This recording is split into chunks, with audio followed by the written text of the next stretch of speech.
Hello, hello, hello, everybody. Welcome back to Daren After the Credits, number 43.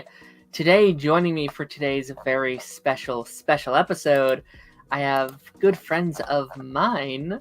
Darth Bunyan is here. How's it going, Darth Bunyan? It's going well. How are you doing?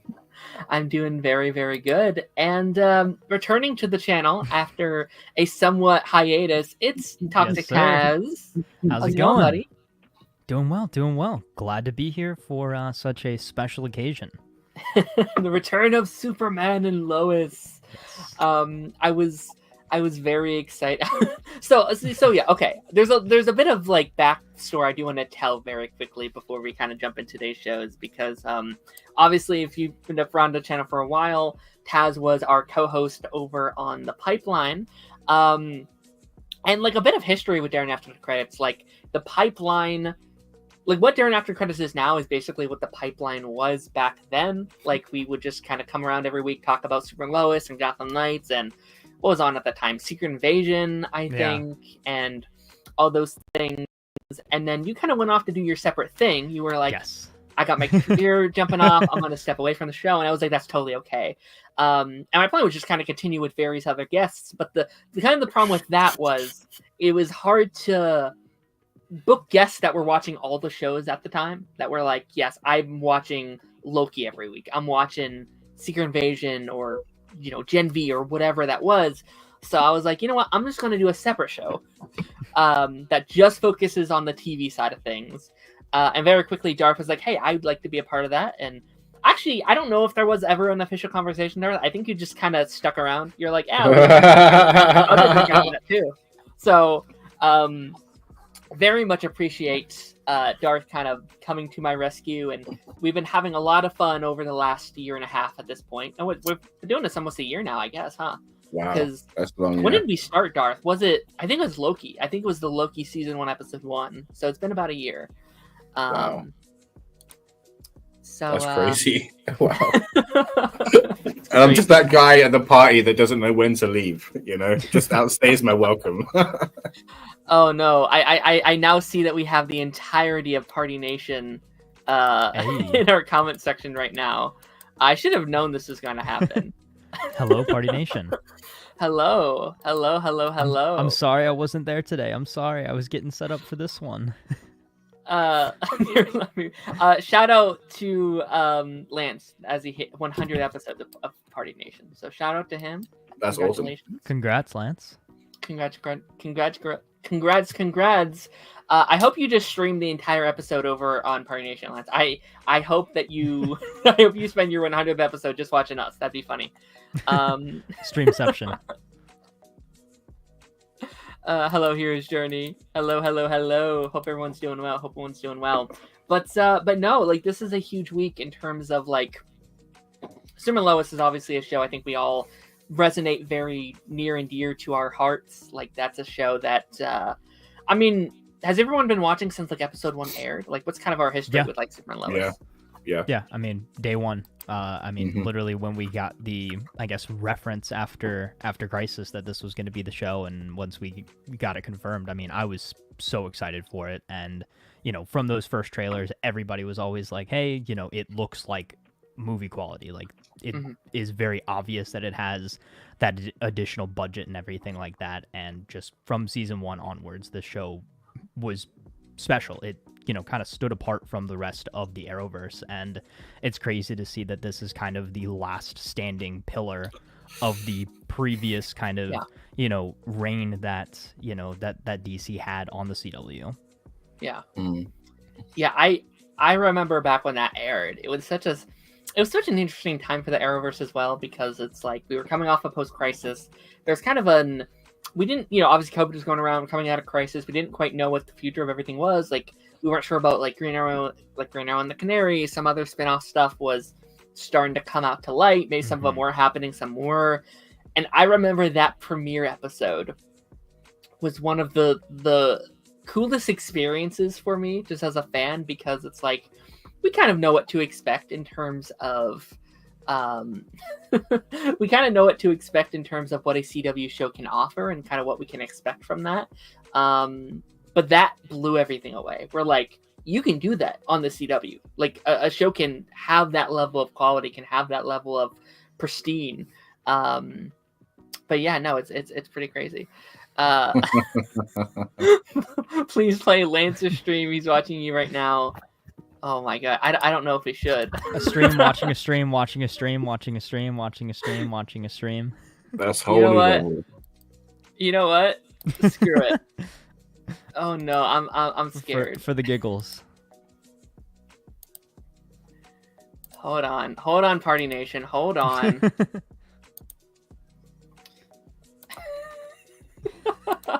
Jimmy's watching you right now. Oh my god, I don't know if it's good. Wow. Oh, no more shit. That's holy. Let's play this shit. You know what? Yeah. This is good. This is fun. The giggles. Okay, wait. I'm getting a headache. Yeah, try to have a conversation like that where they're on delay and we're on delay and. I'm hearing two different voices in my ear, like my own voice times two. Good lord. Shout out to Lance. Thank you for amusing us. Now you can take our stream off, Lance, and enjoy your own time. But no, we're gonna be jumping into today's episode. I know not everyone has a lot of time here today, so we're gonna zoom through some episodes of television. Starting. Let's just start. Yeah, you know what? Let's start with the Penguin. Let's change it up this week and start with the Penguin. Okay. Since everyone here, I think, has seen the Penguin. Yes. Taz, let's start with you since you Okay. haven't been on in the past. If this is kind of your first Penguin week or whatever, what's your kind of thoughts on the Penguin so far? These first three. Okay, so yeah, after the first 3 episodes, going into it, it's weird. Like I wasn't very hyped for it whatsoever. Like I loved the Batman and everything, but I was like, oh, Penguin show, kind of set post Batman. It'll be whatever. Like I kind of stayed away from the marketing and everything, so like I knew it was kind of going to be this like crime boss kind of Sopranos-esque show, and it looked fun. I was like, oh, I'll watch it. I was kind of thinking maybe I'd watch it when it all dropped, but you know, I watched the first episode and then I was like, whoa, this is crazy. Like we were talking about the, you know, quality that Superman and Lois brought, you know, to the CW, which was like a streaming show on a network television you know, format, but this is literally a movie split up into episodes. Like if you went straight from watching the Batman into watching the Penguin, like cinematography wise, you know, angles, lighting, you know, script wise and everything like that, it feels just like a direct continuation, as if somebody, you know, crammed all these episodes into a movie. It would be the Batman 1.5, and it really gives a new perspective on this version of the Penguin. I mean, going into it, I was like, oh, my favorite version of the Penguin had always been the Gotham Penguin for a lot of reasons. Partially because I did actually get to meet him in real life, which was really cool. But cool. That's a story for another day. But you know, the Gotham Penguin was my favorite Penguin, and I was like, oh, you know, Colin Farrell Penguin, he looks cool. Like, you know, the prosthetics and, you know, the makeup and everything is really, you know, a testament to how good they can make things look. But getting that extra, you know, depth and background on this character, and they kind of make him into somewhat of a sympathetic character in a way. It's like anti-hero Penguin. Yeah, I mean, you know, he's doing some bad stuff, but you kind of want to root for him. No, fully. Like, that's something we've talked about in the past, is how weirdly likable the Penguin is, how scary likable the Penguin is that they've done with him. And it's just like, yeah, he's a bad guy, but is he really like that bad of a guy? Like, he's just trying to make a name for himself and grow up there. And, you know, I was very concerned going in because it's like, this looks good, but it didn't typically look like the type of show I would be watching. I would, you know, this like Sopranos type show. That's not typically what I am watching. That's not typically the, you know, whatever. But no, I've loved it. And this was episode 3, right? Was this only episode 3? Yeah, it's episode 3. Yeah. Good lord, what they've done in 3 episodes. It feels like it's been a whole so season. Much has happened. Oh, it's because every episode has been like an hour. An hour plus. Yeah. It's like, hey, Disney Plus, take stock of this. I don't want 39-minute episodes of The Mandalorian anymore. Like, come on, I want full on, you know, an hour of TV. but it hasn't dragged either, because you can have hour-long shows that just do not fill up the space. Yeah. And even in its low moments, it is keeping you drawn in with how rich and engaging all of the characters are. And I love that. It's massively important. They've just handled their business so well. It's very much so. No, go ahead. Yeah, I don't know if I mentioned it in our episode, Darth, but like, I think I like the show more than the Batman at the moment, weirdly enough. Yeah. Like, I think I'm more... And I think by the end that will make sense, because we'll have, 10 hours worth of, or 8 hours worth of Penguin at that point? Like, that's insane. Mm-hmm. But I think, like, I don't know, it's a more entertaining show. It's a more kind of fresh feeling... I don't know, I'm engaged through the entirety of Penguin. Where Batman was good, I did think there were some parts I'm like, okay, this is a little dry. This could get sped up a little bit. Its pacing, I thought, was like, this is great, but it's like we could be moving it along a little bit. But episode 3, Darth, I mean, what was your kind of overall opinion on episode 3 of Penguin? Just, wow, insanely good. I couldn't believe it. Like we were talking before, the vulnerability that the Penguin shows just draws you in. Like how hurt he was at the idea of Victor wanting to leave. And then, like, showing him, oh, this is what I've been offering, but like this is how you feel. This is what it like you reducing everything to. You could have left any time, and he could have. You know what I mean? But obviously, you see the other side of it, and you're like, I would have done the same thing. I don't know if I would have left, because I think the guy's going to hunt me and everybody I care for down. You know, and seeing, but everybody knew Victor was going to stay. Do you know what I mean? But seeing him go through that and then decide to choose to stay. I'm very interested to see where we go with that. Do you know what I mean? Because it's already kicked off with a murder. So we can only go up. I mean, this is an episode I think I needed for Victor, because I think Victor's been my favorite character thus far. You know, I really talked about last week and like how I really related to his stuttering thing, because I'm someone who often has a stutter. Like that really hit home for me. They only continue to do that this week. Like there's that scene that you're talking about, Darth, where you're like, let him finish, and like the Penguin was like, yeah, no, let the damn kid finish his sentence. Like fuck off. Like I thought that was a nice little thing. But I think we've really needed to see Victor's POV through this world. Like so far, it's continuously been through the Penguin's eyes, and we got to shift the lens to Victor a little bit. Like the opening bit with Victor's parents being blatantly murdered in front of him. Like he would have been there if he would have listened to his parents, and because he didn't disobey because he disobeyed them, they're now dead. And I wonder if that's going to be a parallel to his life, where it's like going against his father's orders, going against his parents' wills, is maybe what keeps him alive or keeps him successful. Like I wonder if that's going to be like a parallel that we dive into this season. What about you, Taz? How you kind of feeling about episode 3? Oh, I loved it. I think I got pretty much everything that I wanted from this. Is we got more of the dynamic of Oswald and Sophia Falcone. And I think that was great, is kind of that partnership there. Is Oswald, he was kind of like, you know, trying to sneak his way in, and he's doing his little, you know, shady stuff the entire time, is, you know, playing all sides of the conflict there to finally kind of get placed where he wants to be as kind of like her right hand in a way.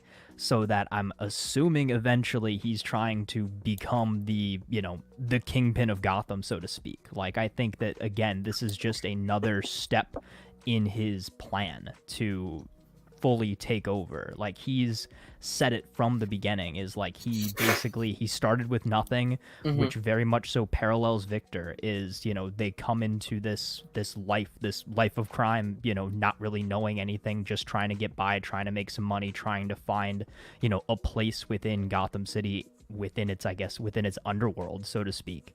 But, you know, slowly over time, you know, making connections, doing odd jobs. You know, I liked the idea that, you know, he was Sophia's driver at a time, just like Victor is, you know, his driver now, and, you know, how that kind of evolved over time, and now they're kind of, you know, equals in a sense. And again, I think that it really shows that there's more. They have more alike than you might think on the surface. Both, Penguin and now Victor, and that he kind of came back and is like, all right, no, I'm in it. Like I could have gotten out, but no, I'm here to stay. And I think he had some really good moments too, like when he bribed that cop. Like that was cool. It's like, what's a kid like you doing with all this money? What money? Yeah. All right, carry on. Yeah, it's like, well, yeah, furthering showing the like corruption in Gotham, and they don't give it. Shows Batman didn't fix everything. He still got work to do. He has a lot of work to do. Yeah. Yeah, and I love this kind of continuous idea of like lack of trust within these characters. Like the Penguin is in a stasis of like, well, I can't trust anybody, and that's probably because he isn't a trustable person himself. Like he's trying to but she's trying to get in with like Sophia and earn back his trust. But behind the scenes, we're seeing that like he's planning on backstabbing her the second things go south. Like he left her there, and I was about to say. Yeah, he left her there, but also there's this contrast of like, well, no one likes me. I don't actually, besides my mother, I don't have anybody in my life. So like those scenes with Victor, like his dynamic with Victor is so special because he finally feels like someone that wants to be around me, someone that wants to be with me. That I feel like he has a friend for the first time in a long time. So I think that dynamic's really fun. I will say though that as much as I think you are right, I do think there's a part of the Penguin that if Sophia offered him a true partnership, instead of keep saying, you're my driver, let's not forget that, you're my ex-driver, remember your place. Like if she offered him true partnership, like you're talking about, a true connection that gave him the respect and the power that he has been groomed to like and need, that I think the betrayal would have stopped with her. I think he would have kept going elsewhere, but I think that if she offered that would have been a moment to pause. I don't think he would have jumped straight at that. But then also, it's just like, would he be able to believe that? Because I think everything we've seen from Penguin so far is himself rooted in insecurity. Like everything he's done is because he's been insecure about himself, about his mother, to Victor, to where he's come from, to everyone that works under him. It's all because he killed that man in the first episode because he just said something, this offhanded comment to him that just sent him off the rail. So I don't know if he'd be fully able to trust Sophia. But with Victor, he's young, he's like impressionable. Like you're finding him at a place of vulnerability. You can feel like, well, this weak kid, he's not going to like betray me. I can build him up in my image, so he'll never betray me, kind of thing. And I thought that the final month of the episode, I thought was very sweet, if not also kind of creepy, where it's like, I knew you wouldn't betray me. I knew that you would come back for me. Like that was such a like, oh, that's actually kind of cute. A very wholesome moment. But you're right, Victor's in it. Like there's no going back for him at this point. He's murdered a man. So do you think, slight tangent but still related, do you think that they went with the Penguin because we all know what a flight risk he is in battle, right? So like for the Batman universe, they're setting him up as the first like mob boss kind of super villain, so that when Two-Face or everybody else comes in, it makes sense. Because if you bring him in after and try to make him a threat and he just keeps running away every 5 minutes, kind of loses any credibility. Yeah. And I think also we saw within the Batman is like the moment the Penguin does something, like Batman will be right there and he'll put him away real quick. Like he's not going to put up a fight. So if he can kind of, manipulate things from the shadows and do things in secret and, become sort of this, I think his ultimate plan is to become this sort of untouchable kingpin of crime in Gotham, similar to how Falcone is like kind of untouchable in that regard, and try to sit on his perch, I guess, as as a Penguin, and just kind of sit back in the Iceberg Lounge and let stuff play out the way that he envisions it. I do love that they've changed the origin story and he has to fight and scrap for everything he gets instead of just being like another billionaire throwing everything at it. Yeah. That adds it so much more. Something else that hit me in this episode that I would love your thoughts on. We already have the Moronis seen as a threat, but not much of a threat. Do you know what I mean? Because we have his wife dealing with everything. Not that she's not a threat, just saying. But like, it's a split crew. They're being run off the road. The most that they're doing is snatch and grab jobs, right? So it's not like a massive threat where they're just waging war, right? Right. And then you have the Falcons. Do you think, like, because what they have set up in Arkham, as shown in this episode, is like a legit operation, which could have its own figurehead. Do you think that's something that's going to come in later and cause a problem? Or do you think we're going to be sticking with the Falcons and Maronis? I mean, I feel like in a show like this, everything happens for a reason. Seeds are planted in places to then come back. It's a Chekhov's gun situation. Like, everything is placed where it is very meticulously. Yeah. So if they're focusing on a small little detail or a small little faction here or there, like, it is, planting the seeds for, maybe a greater conflict or, an all-out kind of like, mob war between all the different factions in Gotham or something. So, one of the rumors is that Hugo Strange is going to be in the next Batman movie. That'd be cool. I'd like that. And this could be a way to get into that if he is running Arkham. That would be quite the, I guess, end off or the cliffhanger to leave this season on. Yeah. Yeah. Yeah, we've definitely like thrown around the idea of like seeds being planted in the show to set up the Batman. We were definitely wrong about our Scarecrow theory because Darth threw around episode 1. I think it was episode 1 that we talked about, like they were teasing up this new drug in Gotham, and we were like, oh, maybe it's like the Scarecrow gas that he has. Yeah, that's theory, the new drug. It was a great theory. Like shout out. They went the other way. They went right the other way with it. I was like, okay, yep. They. Well, I mean, what is it now? It's a fungus, so Last of Us. Yeah, that was Last of Us or Poison Ivy confirmed. Oh, Poison Ivy! That's fun. They would never. Matt Reeves would be like, no. Maybe that goes the opposite to his like. How would they do that in his reality? Yeah, right? that's because what of I'm the groundedness. Like, I think Poison Ivy would just be like a crazy like botanist or something. Yeah, or like just yeah, like literally just knows how to grow. Knows the formulas and everything to like grow these crazy plants. Yeah, one of those comic book people with like 15 PhDs. Yeah. Yeah. Okay. Oh wow. Yeah. Do you think anybody's going to find Penguin's mum, or do you think she's just going to pass? Like, because she's gone by the end of the season, I'm guaranteeing that. It's just a question of how. And that would I think be she dies. more motivation. Yeah. I think someone probably kills her. Maybe Sophia. Honestly, maybe Penguin crosses her for the last time, and then that's the way that she gets back at him, and is or like Victor. I've like me just by accident. Do you think? Because like I theorized episode 1. I don't think Victor's making it out of the season alive.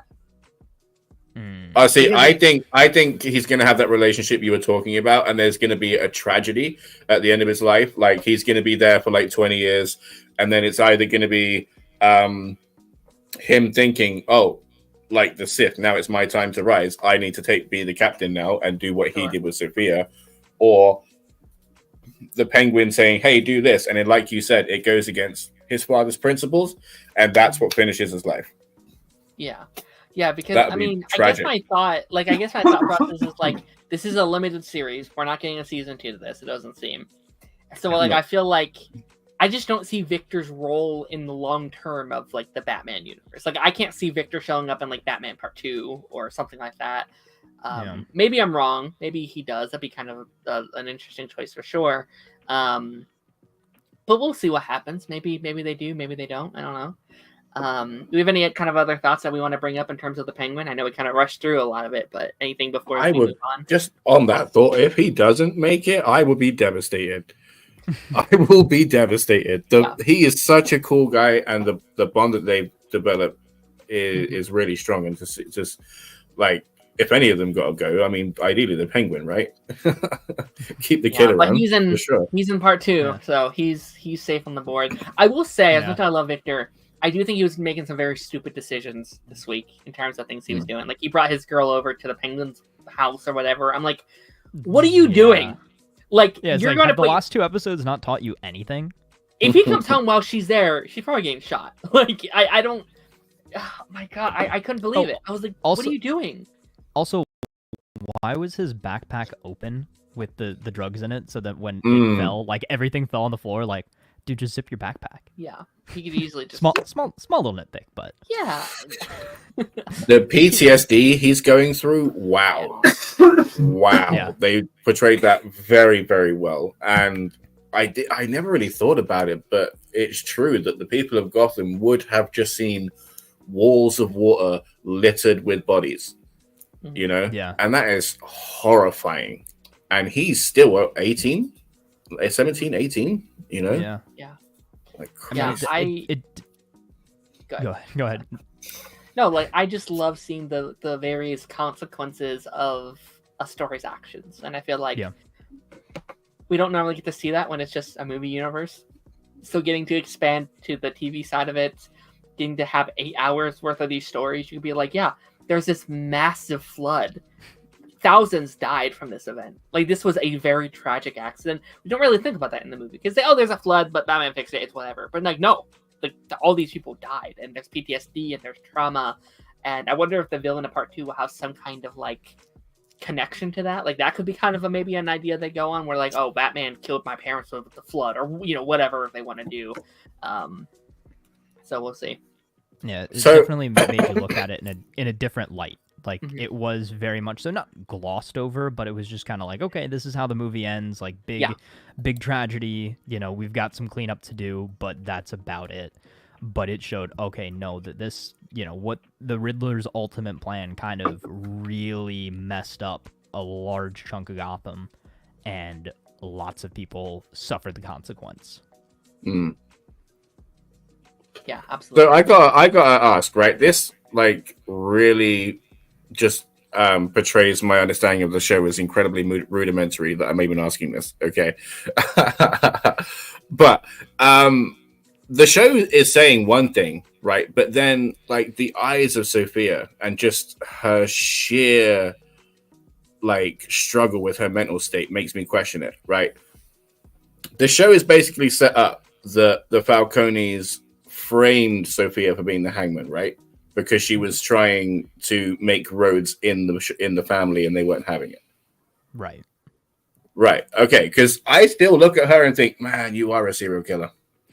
Yeah, I mean, I think we're gonna get a lot more in depth with that next week. If that's what it looks like from the teaser and everything. But yeah, that's the sense that I got is like, okay, maybe not everything is as it seems with her background, and maybe the reason why she's kind of as unhinged as she is now is just because she had to spend that time in Arkham, and it's now caused her to kind of snap. And maybe kind of fulfill the prophecy in that regard, is become the very thing that she, wasn't. But okay, yeah. I am what you made me. I do think it was very interesting when like she's like describing the drug and they're like, yeah, they gave us to this in Arkham, we don't know where we are, and like we don't lose track of ourselves, and like that's like, oh my gosh, like I wonder. Just knowing the like corruption in Gotham, I assume they're just consistently on that. Like I assume that like they're probably on the clock on this drug. They're unconscious. They don't know what's going on. I assume there's much abuse and trauma with that. Like they could probably do anything to those patients once they're under that drug. Like that's a scary thing. I don't know how far we're going to dive into that. Again, I agree with you. I think we're diving into flashback stuff at some point. Arthur, like I want to see more of her. I don't know if you have already or if I just forgot, but like I want to see more of her experience in Gotham, what she went through. So I think that's going to be kind of interesting. Something that I just thought of. What are the chances we get some sort of like either a series based in this Arkham Asylum or, not the Batman Part 2, but maybe the Batman Part 3 is finally going to be that, like, Batman Arkham Asylum movie that we've been kind of not necessarily teased, but like people have wanted. That was kind of the original idea for that Ben Affleck Batman movie, was kind of like a lockdown in Arkham Asylum kind of thing. And if we're going into the corruption of Arkham, do we pull in elements from like the Telltale series where, like, obviously we know that in this universe Bruce's parents weren't always on the up and up, so maybe they have some kind of stake in why Arkham is the way that it is, and we get some sort of villain that has been produced from Arkham itself, and maybe again we spend a series or a movie just solely in Arkham Asylum, or maybe they go as far as doing like the Arkham Island or something. They can't seem to decide if they are done with that Arkham show or not, because they keep saying it's confirmed with that's like we're working on it, and then they're like, oh no, actually it's heading over to the James Gunn universe, and we're like, okay, cool, and then they're like, it's canceled now, but it was supposed to be in the Matt Reeves universe, and we're like, okay, cool, and then more recently he's like, yeah, I'm just trying to rework it, and it's like, choose, man, is it happening or is it not happening? We don't know. I'd like to see something like that, and I think like before my take was I didn't really want it in the Matt Reeves universe because I thought that was a more boring direction to go. Like I thought it'd be more interesting in James Gunn's universe when you have like Killer Croc and Poison Ivy and King Shark, or whatever various characters you want to use over there. But now seeing what they're doing over here, I'm like, maybe like I think you could do something cool if you want to go that direction. And then that's like your Hugo Strange too. Yeah, you could. I'd like to see it. Yeah, I don't know. It's weird. It's definitely the one I wanted to see most is the one that Taz was talking about with the Ben Affleck Arkham, because seeing him go through the levels or go down the levels in like just each level's a different supervillain and they just got their own crew. Just knocking the crap out of him would have been amazing. The world building in an Arkham show, I think, could be huge. Which is kind of why I wanted it in James Gunn's universe, because I was like, oh, we're jumping into a 10-year established superhero universe. Great way to explore the history of Batman's rogues. If he's already fought Clayface and King Shark or whatever it would be, it's just there already. Like they're already there. You can slowly explore it a little bit. Yeah, because there's like I forget, it's like the Dark Knight Returns or something, where it's like a whole bunch of civilians talking about their interactions with Batman, and you could have the same thing like just with people in like a support group in Arkham. Yeah, just how they got captured. Each one's an episode of their origin. That would be awesome. Yeah, that'd be cool to see. Yeah, it would. But yeah, with that being said, I think we're gonna be moving on to our next show. Again, we have 3 shows this week, so we gotta keep. We are spoiled. We are spoiled as well, because it's not even like any of these were duds. Okay, we got 3 like top tier shows to talk about. Each one of them needs awards just thrown at them. You know what I mean? Like it needs a safety net, and then just start throwing them. Yeah. Arguably, there's like 4 great comic book television shows on at the moment, so that's really great. Let's talk about. No, Taj, you haven't seen Agatha All Along up until this point. So get out. No, I was kidding. So Agatha All Along episode. Is this episode 4, Darth? Or was this episode 5? It was episode 4, right? 4. We're continuing our trials on the Witch's Road. This episode felt really short to me. This episode, I felt like, because I started it when it first came out, I was like, okay, I'll come back to it. I was only like 2 minutes in. I come back, I was like, that's it? What the hell? Like, it just started. It felt much shorter than the previous episodes have been. What was your kind of thoughts on episode 4? Just wow. There hasn't been a day go by that I haven't been singing down the road. Yeah. It's just catchy as hell. And I love the kind of musical interlude that this episode was, because I feel like the next 2 episodes are going to be dark as hell. And just you needed this. Do you mean it could have came after as well? But just I loved the diving into Lorna Wu, or that's her mother's name. the Fire Witch. Alice, right? It was Alice. No, is it Alice? Her name? Isn't it Alice? The Fire Witch, the one singing on the piano. I think so, right? Okay. Yeah. So her, like diving into her story with and seeing that demonic creature as well. That was really exciting. That was fun. Yeah. But like, I have to say, the episode needed to be called "Kill the Mood." Okay, because that's what everybody was doing this entire episode. The second any sort of thing got set up, that person was then saying the worst thing they could have said. Yeah. Do you know what I mean? You had Agatha. Sorry, I'm tangenting here. You had Agatha, right? Talking to the kid, right? The teen, and just finally letting every barrier down and just being there with him and just being vulnerable and just trying, you know what I mean? And then boom, the second thing he says to her clams her up and she's walking off. You know what I mean? Dude, this has taken like how many hundreds of years? What are you doing? And then Rio. Yeah. Right? Breaking down barriers. About to start making out. Boom. Worst thing you could have possibly said. Off she goes. I don't quite know what Rio's angle is, because it seems like it seems like she's having fun being here. She's reconnecting with Agatha, sprinkling in they had a past, which, you know, not to brag, I was right about that one. That was one. You were very right. I think they're siblings, and I was like, they got too much chemistry to be siblings. Yeah. But yeah, she wants to be there, but then she's also like, yeah, but I'll kill you in your sleep. It's fine. It's just like, where are you landing? Like, do you still want to kill us, or are you really on our mission?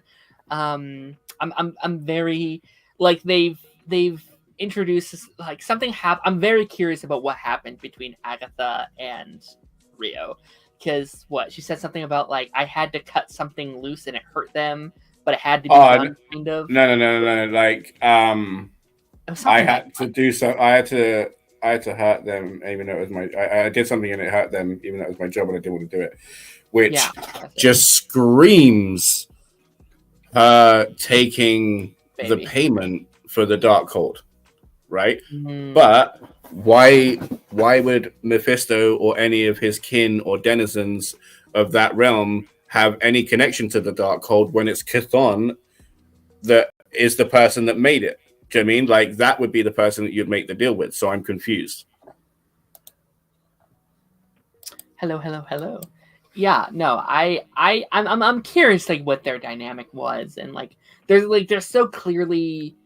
I'm waiting for that Backlash episode because it has to happen. I don't know if it's going to be full on flashbacks or if it'll kind of go back and forth between present day and flashbacks. But like, they've had a history. How long is that history?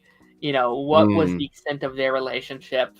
What's her ultimate goal here? Like, does she still want to kill Agatha at this point? I don't know. Like, it's 50-50 because it's very interesting because she is basically in Agatha's show what Agatha was in WandaVision. Yeah. Do you know what I mean? Down to the bit where like shit's popping off and she sat reading a book on the sofa. She's loving life. She's just enjoying all of it and she's here for the giggles, you know? My question is Agatha had the Darkhold and then was put onto purple magic. So I'm questioning whether it was all the way back to what we saw in WandaVision as to when she met Rio. Mm-hmm. And as for flashbacks, I need flashbacks for all of them. I need the binding magic with the doctor and the potions witch. Jen, I think her name is. The divination switch, okay, and her thing in Italy. Oh my god, desperately need that one. That looks insanely good and just terrifying. Sure. We've had Alice's, the teen. My god, that needs answers. They're just continuously introducing more mystery with that. Yeah. I really appreciated.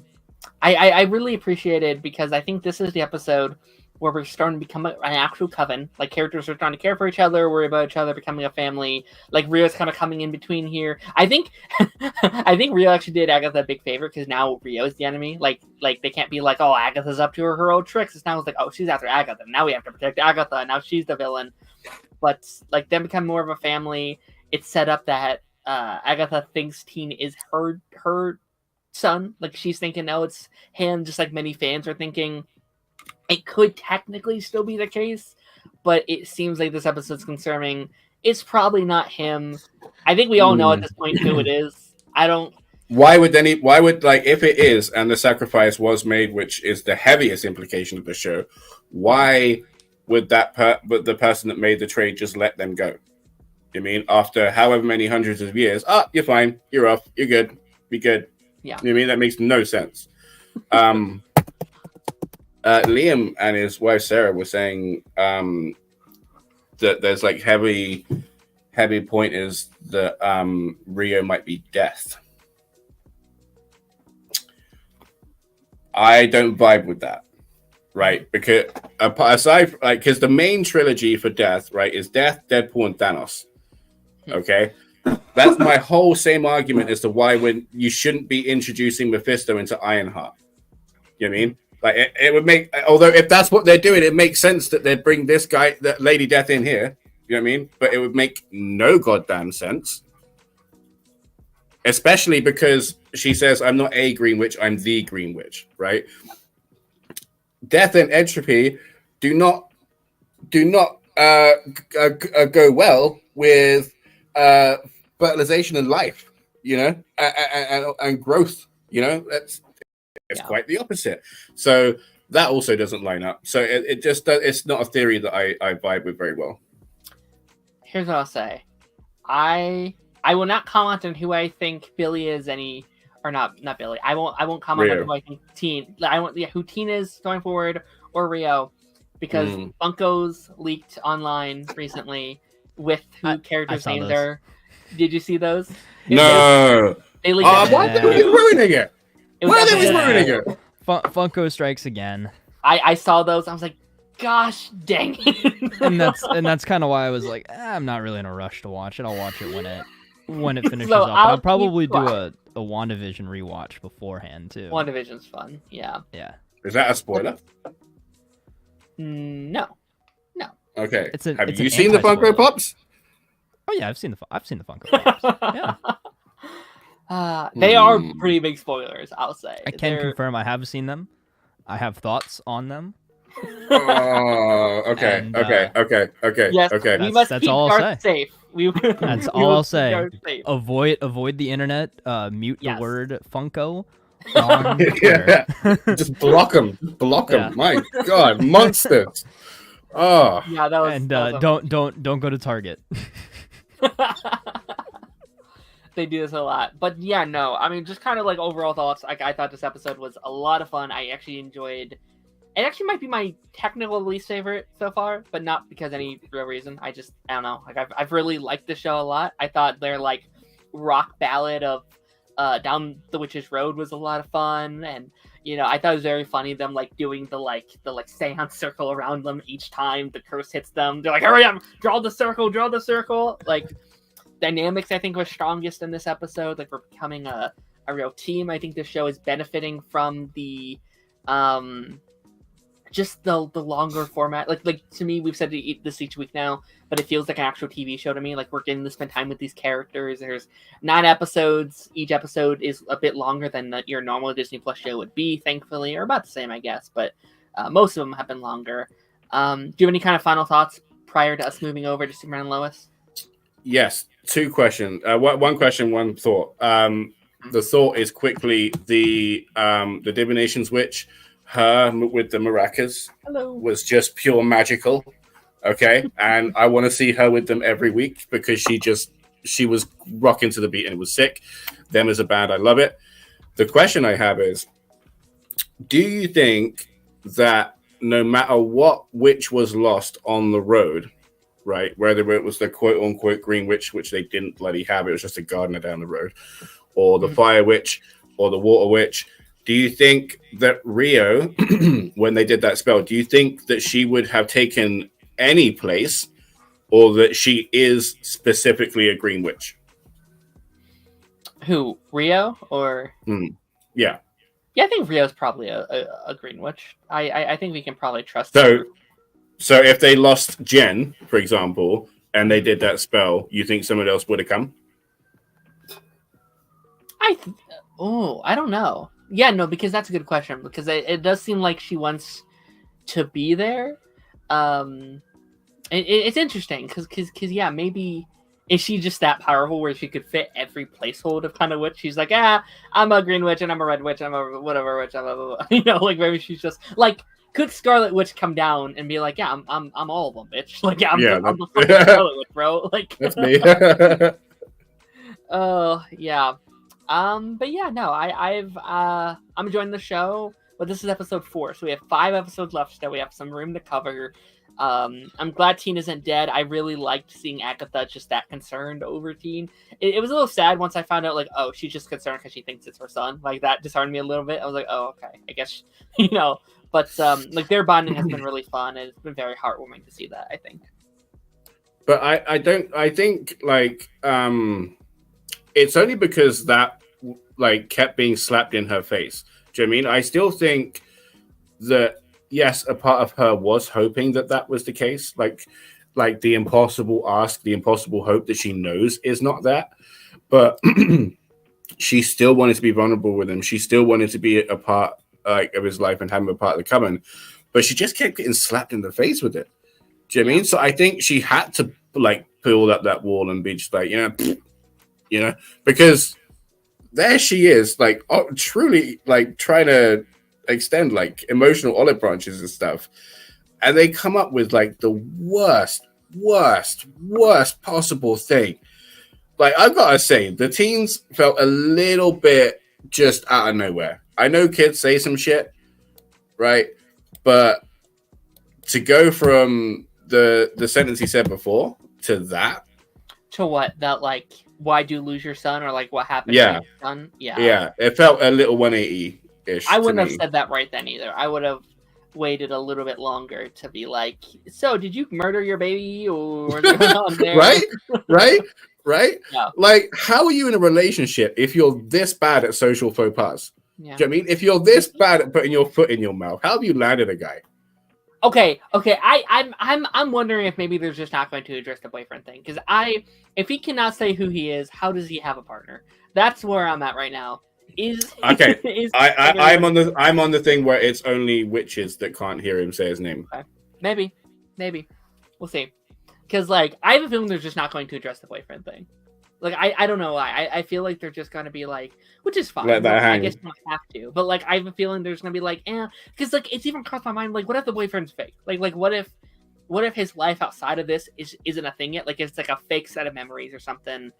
But I guess the boyfriend called him, so I guess it couldn't be fake.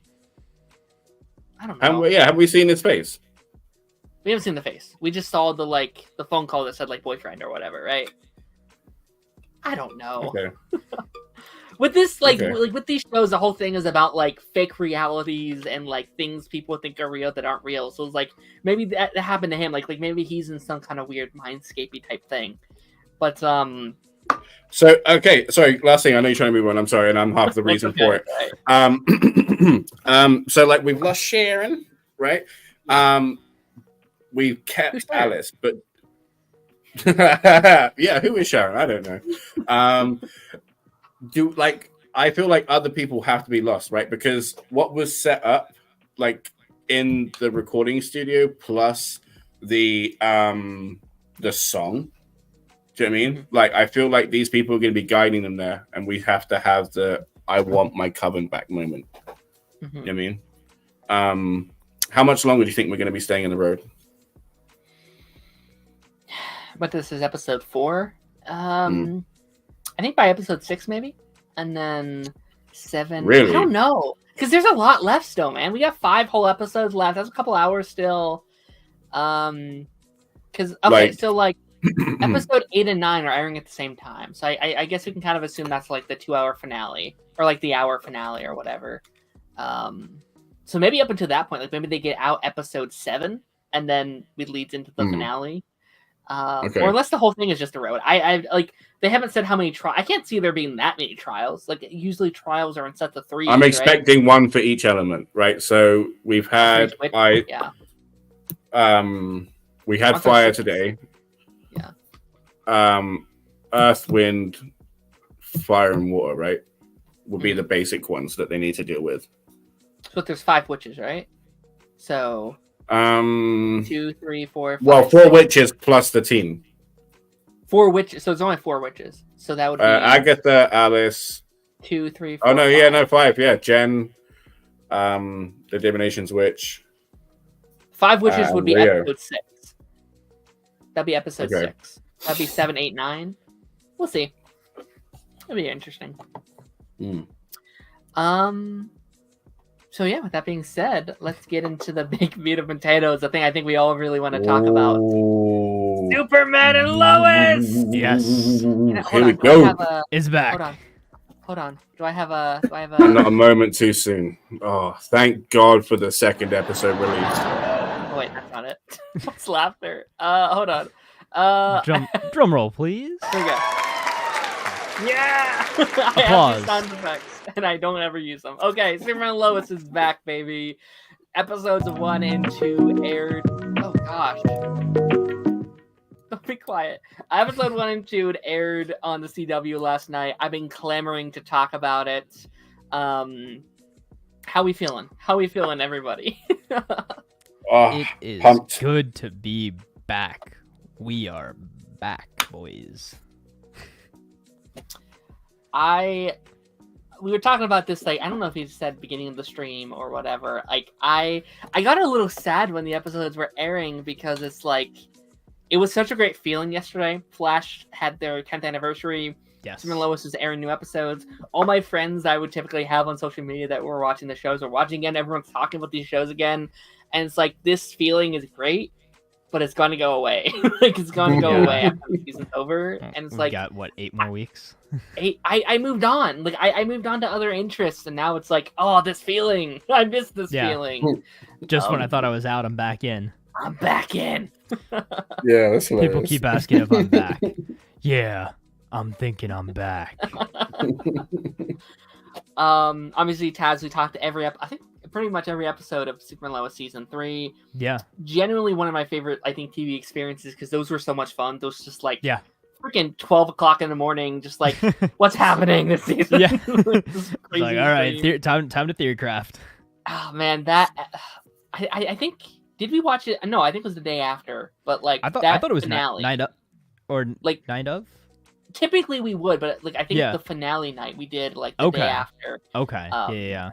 But that finale last season was one of like my favorite shows I think I've ever done because it was just like, who gives a shit about the comments? Like we were so behind on comments. It was just like, what a hell of a season final that was. Like that ending with Doomsday coming through, Superman coming through. I don't know if we knew if it was renewed or not at that point. Like it's still kind of up in the air. Like and then we had all that weird info too. Yeah. Yeah. And it was just like, and we got left on that cliffhanger for. I saw somebody post it was like 400 and something days or whatever that it was off. It's been a year and a half. Insane. Yeah. Ooh. That is the longest break of all time for one of like the craziest cliffhangers, and we jump literally right into like where it left off. I thought it was really cool how they just like from the recap into the episode, like no time passed. They just spliced it together. Mm-hmm. Yeah, absolutely. I mean, how do we kind of feel about like the first 2 episodes, and then we can kind of trail off from there on kind of how we're feeling. Test first? Yeah. Okay. Dude, I loved them. Like I posted about it right after the episodes happened. I was when I sat down to watch them, it was kind of a surreal experience. It was like, hey, we're back after all this time, and it felt like we did not skip a beat. Like the show was gone for so long. I rewatched the whole show a couple months ago before we came back just to kind of get, see if any extra theories I had or anything, but it felt so good to be back. The entire cast brought their A game. Again, it felt like no time had passed. I know there was a lot of, reservations coming into the final season. It was 10 episodes. Not every main character was going to be in every episode, but I think they did a really good job of making it still feel like it's the same quality, that the same care was taken with these first couple of episodes as they have been with the past 3 seasons. There wasn't anything that was left kind of unanswered or anything. We had that big cliffhanger, but again, we hit the ground running. We started to figure out what Lex's plan was. We got a continuation of the fight scene. Nothing that happened last season was thrown on a back burner. Everything still matters and everything still counts going into it. And again, I don't think that there was a moment of dead space whatsoever. There was no filler storylines. It is, again, hit the ground running and just go for 10 episodes. Yeah, man, it was such I was very curious at the end of last season, kind of what we were gonna do with it, because there was a lot of speculation. Are we doing Death of Superman? How are they gonna do Death of Superman? We lost some cast members. We lost some budget. We lost some writers. Yeah. I was concerned, and I think good reason to. Like, we're people who typically defend a lot of what the CW sometimes does in terms of what they do. Like, we are there to defend them most of the time. But I think that there was some very valid criticisms to be potentially had, and I guess more concerns to be had going into this final season. And obviously, I think you can tell a little bit. There's some things that are different. There's some things that you can maybe nitpick about. Yeah. But I think as a whole, man, for what they've gone through, for what they've had to do, I just feel like we're back. Like, not really much has changed. Like, it's very impressive to me. Yeah, it certainly is. I mean, it feels like, again, it's nothing has changed. It's the same quality show. Like, it feels like this is the beginning of what could be a 15, 16 episode season, and I wish it was. Especially with, I think this will probably be most people's biggest criticism, is there wasn't quite as much Superman as I wanted there to be. Sure. I think that's probably the biggest thing, is, and also from what we kind of get at the end of it, it's set up that there's a lot of speculation on, okay, how long is this Death of Superman storyline going to take? I was, I had some questions on my videos when I was breaking stuff down. I was like, oh, don't worry about it. It'll probably be, by the end of the second episode, or, 3, maybe episode 4 at the most. But now I'm thinking this is going to be a half season ordeal at least. Yeah. Like end of episode 4 or halfway through episode 5 at the earliest, I feel like. Yeah, that was my concern doing Death of Superman, because I said I don't think you should do Death of Superman because it's the final season. Because, I think this would be great if this was their 7-season planned show. Like, I think regardless, this season would have been Death of Superman, because I think if this was the final season or not, it feels like this was always the plan. This was always the setup. Do this, and I think that works better if you have that 7-season plan. If you now have the next 5, 6, 7 still to come after this event. I would have felt a lot better about it, but now it's just like that's a big concern for me. Is like, do we only have 5 episodes with Superman? Like that's 4 episodes Superman. Like that. I did like the flashbacks though. I think those helped a lot. Perfectly timed. Yeah, I will say, as much as I agree, with Taz, I too, I'm going to go with your early assessment, and I'm going to say episode 4. I think he'll be back. You can yes, the quality is exactly the same. All of the emotion and depth that we get with all of the characters, no matter how little of a time we get them. Like Indy Navarrete, for example, with Sarah. I mean, we didn't get an exorbitant amount of time with her, but when she was there, it was great having her there, and it was like she had never been gone. Do you know what I mean? Yeah. Like, it's like everybody was there. But the show does feel smaller. The show does feel more condensed. You can feel the lack of Kyle. You can feel the lack of Chrissy. You can hilariously feel the lack of Sarah's sister, who's also never there. But the sacrifice for the characters, it feels like the story benefited because it was more condensed and it was driven a lot faster. The pacing felt a lot better, and something that could have been drawn out for 3 or 4 episodes was pushed into 2. Yeah. So that's another reason why I think that Superman could come back end of 4, because like while they're giving us like the grit and the dirt and everything of how low they're feeling, we don't have long. Yeah. And we need to see like more than just 2 episodes of a fully healed Clark and a Lex Luthor like battling against each other, because all we have is flashbacks of their past, and all we've had really is Lex and Lois. We haven't even really had Clark and Lex yet. Yeah, I do think that, that is a slight criticism for me, where it's like mainly like there are characters in the story that I feel like should be there at certain points that weren't there in the 2-part. John Henry Was the big that one. was That was I my was main criticism. shocked to not see him in the first 2. Like, sorry to interrupt. Did they recast Natalie? No. No. That was a different character that looked like Natalie. Okay, just because she had her hair up like Natalie would. I was like, they better not have. I did the same thing. I was like, Natalie? Oh no, it's not Natalie. Okay. Okay. But cool. Come. Yeah, no, like no, that was the thing where like I completely understand why he's not there, budget reasons. I can excuse that.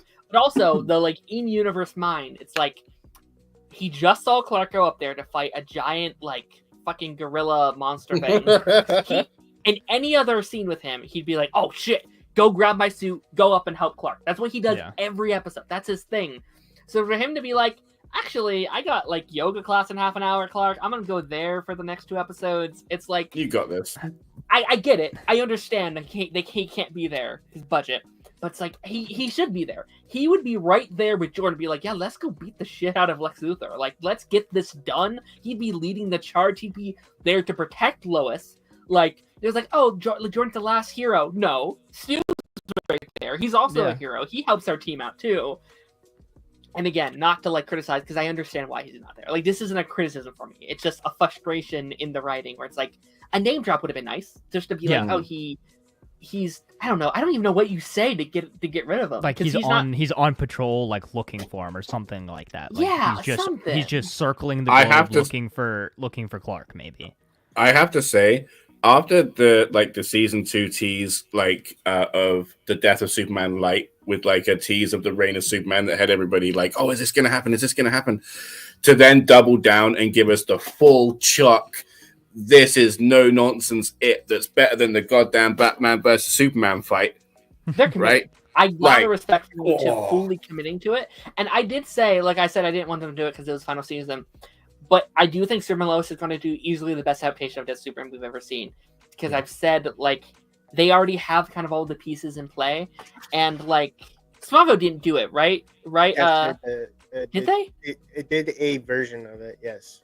Okay. Also, hi 3Dubs. Oh yeah, hello. I'm still waiting for my How you doing? Like everyone's like talking. I'm like, sorry, we're just excited. Okay, hold on. Also, you rated us. You guys are rated us. How dare you?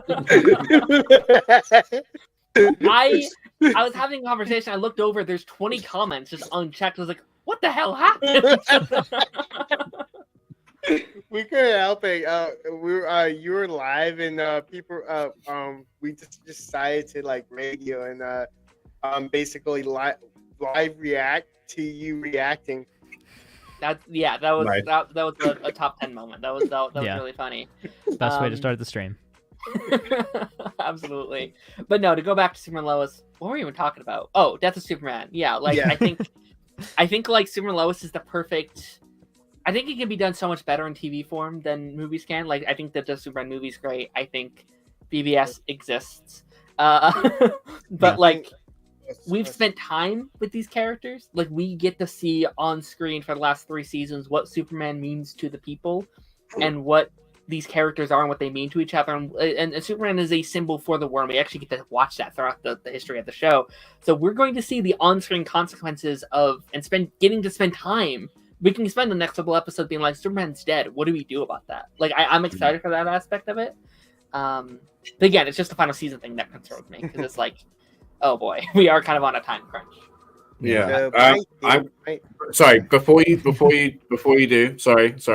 I'm going to bounce quickly, but I'm just going to quickly say, thank you for having me. Also, but this Lex Luthor, I have to say, is the absolute best I've ever seen. Usually we get like such a nerdy studious Lex Luthor that has like a high voice and is all about I'm wearing a suit and I'm not going to get dirty, you know, like. But here we have a guy that is physically imposing. It's like he went to the Jeff Bridges School of Intimidation. You know what I mean? Just imposing space. You know, just I'm all about space back breaking. You know, I want him in the face. You know, and it was great. Like Luthors are Michaels, so Okay. Yeah. This is a Lex Luthor that looks like he could choke out Superman, and I'd be like, "Oh, that's crazy! I can't believe he did that." Like, but I believe it. Like, it's just like he is that like stature and like strength and intimidation. I am terrified of this Lex Luthor. Every scene with him and Lois, I'm like, Lois, be careful, Lois. Like, don't get too close. You're gonna die. Like I said last season, this isn't Lex Luthor. This is Flex Luthor. See ya. Yeah, bye.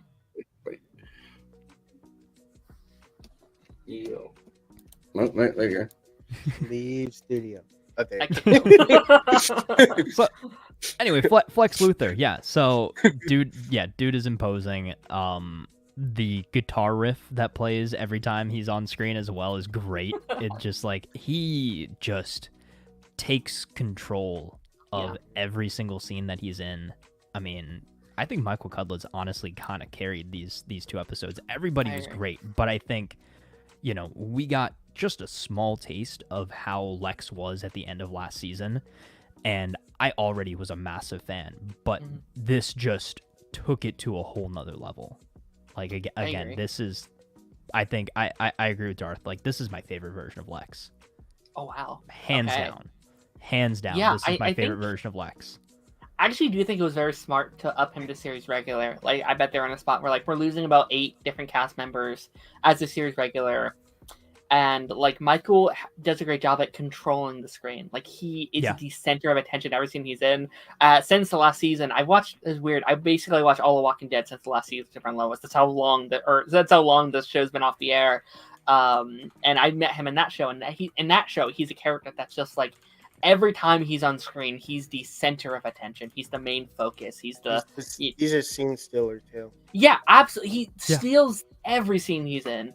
Like we said, he's intimidating. He's scary. We lost Maggie Smith and gained him. Yeah, no, it's crazy, and I'll be curious to kind of see his journey and how they kind of keep him bound, because he's been here for 5 minutes. He's already like destroyed our family more than anyone has in the last 20 years of his career. Like, it's like he's just destroying us. Like, in 5 minutes, he's destroyed Bizarro, murdered Superman, almost killed Sam. He knows the identity of the Kents. Like, he has us all in fear. Like, it's just like he came in here and did this in seconds. It's crazy. Yeah, he's cleaning house. He knows what to do, and he's a man on a mission. Like, you know, from that first scene where it's like, okay, we bought the hotel, we're, you know, right across from the Gazette. Like, okay, this is me settling in. Lex knows what he's doing. He knows what he wants. He you know, suffered for 17 years in prison. He blames Lois for it because she didn't double check the evidence. And he's like, okay, I'm out of prison now. Apologize. Quit your job because this is what sent me away. No, you're not going to do that? Okay, I'll just destroy your life like you destroyed mine. Kill Superman, take over your small town, regain control of his, you know, empire with Luthor Corps or Lex Corps. I can't remember which one they're calling it. And just show everybody who's boss. You know, and do it again in the most capable way that a villain has. Like, most times you'll see villains kind of, you know, play with their food in a sense, but Lex is like, no, like, I have the capabilities. I can kill Superman right now. Boom, gonna kill Superman. Both your boys are doing some dumb stuff and trying to, you know, go around my back and get Clark's heart back. No, I'm not going to let that happen. Like, we're going to put them both in a life or death scenario and literally make Lois choose on the phone. You have a collect call from Lex Luthor. Do you accept the charges? I still don't exactly know how he did all of that. Like, I was because he wasn't expecting the. I mean, maybe he was expecting the boys because they were being stupid about it. Yeah. But like, I don't know how he did the whole voice changing thing. I don't know how he made it sound like Clark. I don't AI voice. He's Lex Luthor. He can afford to make it. I guess. I don't know. I feel like he came up with it very last minute. It was like, yeah, they're about to die. Very Slade Wilson Arrow season 2, where it's like, choose. I was like, oh my gosh. Yeah. And she chose, and we didn't get to see. She hit a button. Okay, yeah. Let's yeah. set that theory now. Who do we think he chose? Because we were talking a bit about this on Party Nation right before. I don't know anymore. Who do we think it was? I think there's a correct answer. There's a correct answer. Yeah. Who do we think? One, Jonathan. Yeah. You think it's Jonathan? Yeah, I mean, you choose to save the kid without the powers because the kid with powers has more of a chance of surviving. That just logistically makes the most sense. I went the other way. My first intention is that you save Jordan, because if you lose the one guy with powers, we're fucking screwed. Like that's the messed up way of thinking, and I think that's the drama of it all. Is like, oh, you like. My brother's powers makes him worth more than me. Like I could see like CW writing, and I guess Superman Lois is normally better about that. But that's drama written to happen. Like, wait, no, because I don't have powers, I'm not worth as much as my brother. Like that's like, oh my gosh. if they find out, it's gonna be Drama City. Yeah, like I don't think there's no way they don't find out. Lex Luthor is such a blabbermouth. He's gonna be like, "Did you know your mother chose one of you over the other?" Like, what? Well, that's his whole plan. Is part of his plan is to turn the boys against Lois, just like his daughter was turned against him. Yeah. What if she actually pressed both buttons? She pressed option 3. Yeah, they both die. But that's a good point though, because like I wonder if he was never planning on killing any of them. I don't think he ever had a plan to kill one or the other. It was just I want this leverage on you. I want to know what it's psychological torture. Yeah. Also, if you think about it, they did nothing wrong to the daughter, so to kill a kid wouldn't be revenge. It would be overkill. He still wants to drive away. He still wants to torture them, but killing the kid isn't a part of his revenge plan because nothing happened to his daughter. Yeah, I don't. Do we think Lex would go that far to kill children? Like, I don't. Yeah, honestly, this version of Lex, I wouldn't put it past him. Something happened to if something happened to his daughter, then yes. Yeah. But I think it's more like a tit for tat. True. Like you ruined me, I'm gonna ruin you, but I won't go as far as killing your son because my daughter's safe. Sure. Yeah, I do wonder if like they're trying to think. Like he doesn't seem like he seems like he has some sort of level of moral compass. Like there seems like he might have a line where I think in his mind he is just like he's being judge and jury. Like I feel like he's like, well, I gave you the option, the quit writing. Like I gave you that purpose. Everything you have right now is coming to you. And I do wonder if he's like, well, the kids didn't do anything. I mean, I'm not trying to hurt them at the moment. They're just children. Like I do wonder if he maybe has that line. Like I actually thought it was a nice scene, kind of, when like he sat down with them and he's like, listen, like what's happening right now, like it's all on them. Like this isn't you. This is their own fault, kind of thing. It gave me the inkling that he has a moral like compass to where he doesn't cross the line because it wasn't crossed to him. Meaning his daughter's still alive. Was when he turned off the pain thing and just decided to torture the kid instead of killing him. Yeah. I don't think he wanted Jordan dead. Although, by the way, that scene was really, really good. Shout out to the actor who plays Jordan. I thought that was probably his best performance in the show thus far. Just the like agonizing screams and the like tortured soul of someone who just lost all hope of saving his dad. Like I thought that was a really, really great scene. So it's been about 14 minutes since we talked about this, but I had like my own version of what I think will happen with the death of Superman. Didn't get to say it because it happened 14 minutes ago. I think it's going to be the end of episode 5 is when we're going to see Superman back, and then there's going to be a break. Do we know, like, is there anything confirmed, like, if there's a mid-season or I think like the mid-season break will be episode 5, like after episode. Okay. 5.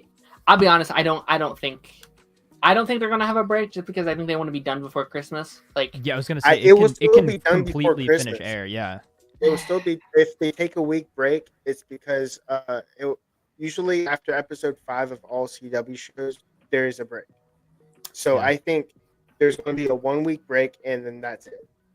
And then the rest of I don't personally see a reason for them to take it. Like, they're all like Thanksgiving would be the reason. Yeah, but it doesn't air. I mean, they would finish the. I just counted it. They'd finish the week of Thanksgiving, I think, but earlier in the week because Thanksgiving's always on a Thursday. So really, I if thought they it was like keep December 7th. No. Let me see. It's fine. It's fine. No, you're good. You're good. You're good. Thanksgiving is But yeah, November. so this was. Yeah, Thanksgiving's always November. I think it would be. Okay. It's what the the last third. Thursday. Or it's I think either the last or the third Thursday in November or something like It's that. always the last Thursday. Something fun like that. Yeah. Yeah, but it'll be interesting to see if they. I personally don't think they'll take a break. I think they'll just kind of let it run its course. I think they want to be. Again, they've been like. You're right. I mean, we'll see. We'll see. I'll be like shocked if this is the only season that it doesn't take a break. I mean, Stargo didn't. The last 2 seasons of Stargo had zero breaks. It was in the summers, so I had half a mind to think that they'd take a break after the 2-part premiere. Like, especially since they moved it up, I would have thought, oh, they're gonna have their 2 episodes and then take a couple weeks, let people breathe, and then go. What back to it. actually upsets me the most is the fact that it's a 2-part premiere, because it should, for me personally, if you're going to do a 2-part premiere, it should be 12 episodes. It's I mean, I think it worked very well in their favor because I do think they work very well together. Like, it could have stopped at episode 1. They've done that in the past, but I think they work as a good kind of reintroductory point. And I think that the finale for last season, episode 1 and episode 2, work as kind of a trilogy. No time passes between episodes, so the premiere of season 4 picks up right where the finale of season 3 ended, and then episode 2 picks up right where episode 1 ended. So it is one continuous. If you put these on, you spliced them back to back to back. Like, there's no time skip whatsoever. There's actually one. They end the whole Superman and Doomsday coming at each other on the moon. Yeah, and then when you finally see this continuation of the scene where his cape's ripped and everything, he's off the moon and onto some other rock or planet, which is they like fly elsewhere for the. So that's the time. Yeah, it's not a direct. It's not a direct continuation. Not direct the next second, but for the thing most I part, have a problem with is the fact that they released the entire fight scene where where it's uncut. And then they cut it up in small little portions. In the episode, I didn't necessarily like scenes. That. Yeah, because that's like it takes you out of the imagination of it lasting longer than it is. Because if you put all the scenes together, it's only 5 minutes. Right. Or no, it was like 2.5 minutes. 2.5 minutes. The last scene was cut, but as soon as he blasts, that's the end of the fight. I really wish they wouldn't have put out that little snippet. Like, I think there's other things they could have done. Listen, I get they're trying to tell people like, hey, watch our final season. Hey, like, promote it a little bit. But like, that was probably some of the highlights of the episode, and I was like, this is cool, but I've already seen it. So what's and I mean, that was the big action set piece of the entire premiere was that, and we've seen it for 2 months now. You know why I think they did that? What's funny is, God, sorry. The thing is, like, they gave you a cliffhanger with it, which is, I think, smart in a way, because you don't know how the fight ends, but at the same time, it's only 2 seconds in the fight ends. Yeah. So I'm like, that was disappointing. Like, this should have lasted a little bit longer past that, though. I think that's a big chunk of the budget this season. I think they were like, people are going to want this Doomsday set piece. People need it after a cliffhanger, which I think is right. People would have been very disappointed if they didn't at least finish the fight. But I think they know rest of the season, we're not going to have a lot of Superman. We're going to save the budget a little bit these next couple episodes. I think it's 5. Yeah. I mean, to go back just a little bit. Oh, to add on to what I was saying, the way I think it was 5 is because we have a centric episode with Chrissy and Kyle. I think we're also going to have a centric episode with Irons and his daughter. I think we're also going to have a centric episode with Sarah and his mom and her mom to kind of close out those stories. I think they're separating all the guest stars to one episode. So I think this episode obviously was Lana. I think Lana has 2 more episodes. No, 1 more episode. Yeah, because Lana only has 2 episodes this season. So we're gonna probably get that. Next week is Kyle and next week is John Henry and Natalie. John Henry and Natalie. I think that's John's only episode, if I'm not mistaken. I think he's only in 1 or 2 episods. I thought I remember seeing pictures of him on set for the finale. Okay, so it's 2. Yeah, don't tell me. Don't. You told me. Okay, that's all. I'm like, I totally avoided Karen graphs, and now I'm like, well, too late. Hold on, let me try something really quickly. Oh, what? You're lagging a lot, so I was trying to kick you out and then pull you back in. Here, I'm gonna kick you for a second, 3Dubs, and I'll have you come back in. All right, just to see if I help at all. Now we're done with him. No, hey, look, it's a classic stream now. Yay! He can kind of add on to this when he comes back. Yeah. What are your thoughts on the heart? Because okay, yeah. I don't think that was the real heart. That's my theory at the moment. That's an interesting one. I think, in a similar way, there's a second heart. Yeah. Doomsday's heart. I've also heard that theory. That's my theory. Is we've got to defeat Doomsday.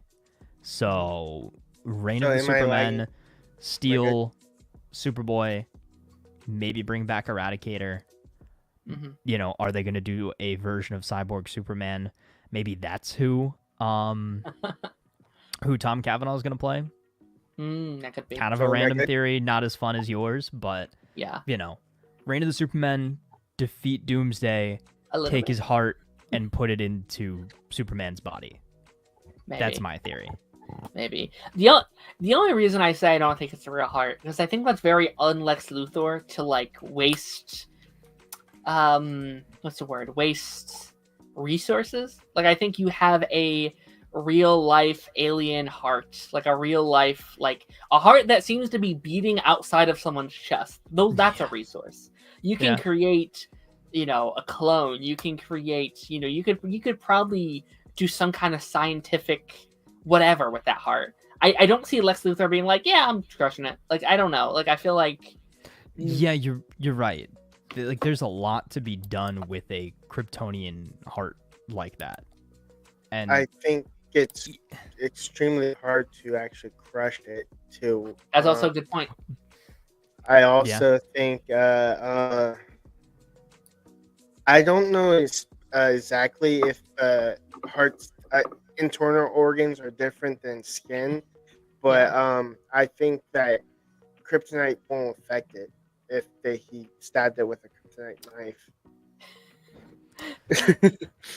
That's all. Yeah, I mean, we're in uncharted waters because I don't know. We've never dealt with inside body parts of Kryptonians before. Yeah, and that was my other question.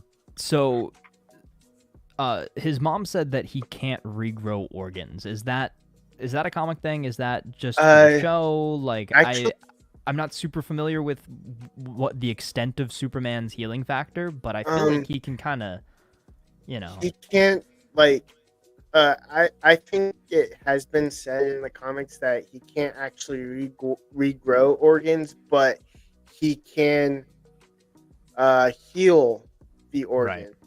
if Right. it's in this body. Right. So like if he got stabbed through the heart, Yeah. he'd be okay. Yes. But the fact that his heart is ripped out of his body, It's gone. Yeah. that's It has a different it has story. nothing that no other substance of his own body to Sure. heal the heart to make it beat again. Right. But again, it's so strange that it's like it's still going outside What- of the body. what Like, that's I have- crazy. I have a theory too. This is going to be like we've already seen it in play since season 1. Can you guess what it is? This is going to be fun. It's been mentioned in season 1. It's been used in season 1. I don't know. Oh, the like